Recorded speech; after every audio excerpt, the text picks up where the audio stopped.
शंकर तेरी जटा में, बाबा तेरी जटा में बहती है गंगाधारा। शंकर तेरी जटा में, शंकर तेरी जटा में बहती है गंगाधारा। और सच्चे मन से बताना ये भजन कौन कौन सुना है? सच्चे दिल से बता दो हाथ उठा के। बाकी लोगों ने नहीं सुना, आपने सुना? अच्छा ठीक है। और मुझे लगता है कि ये सब भजन से, आजकल के जो भजन मार्केट में आ रहे हैं, ये सब भजन से बेहतर कोई भजन हो नहीं सकता है। आजकल का भजन धच्चिक धच्चिक कब बज के बंद हो जा रहा है, कोई नहीं जा रहा। आजकल का भजन मेकअप, बुलेट, साड़ी, चूड़ी, लभरवा, यरवा, इसी पे निर्भर हो गया है।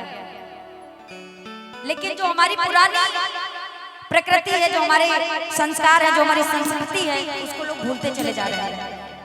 लेकिन हमें लगता है हमारे सनातन धर्म से बेहतर कोई धर्म नहीं है, और हमारे सनातन धर्म में जो संस्कार है उससे बेहतर कोई संस्कार नहीं है। सही है ना?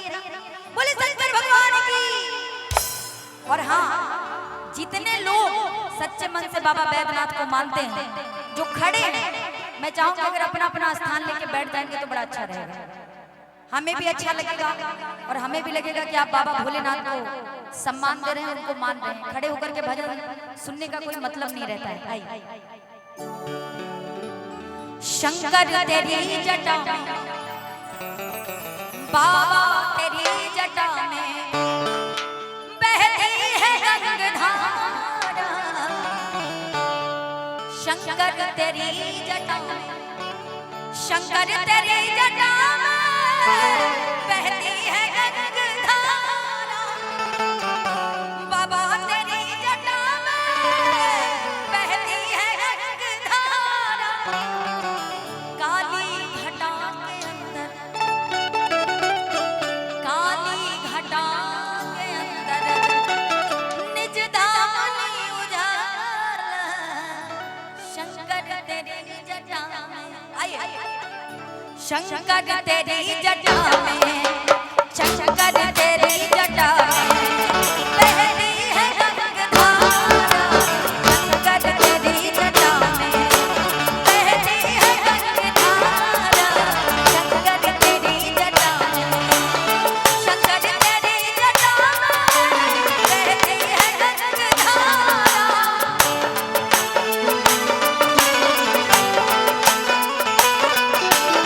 शंकर तेरी जटा में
अंदर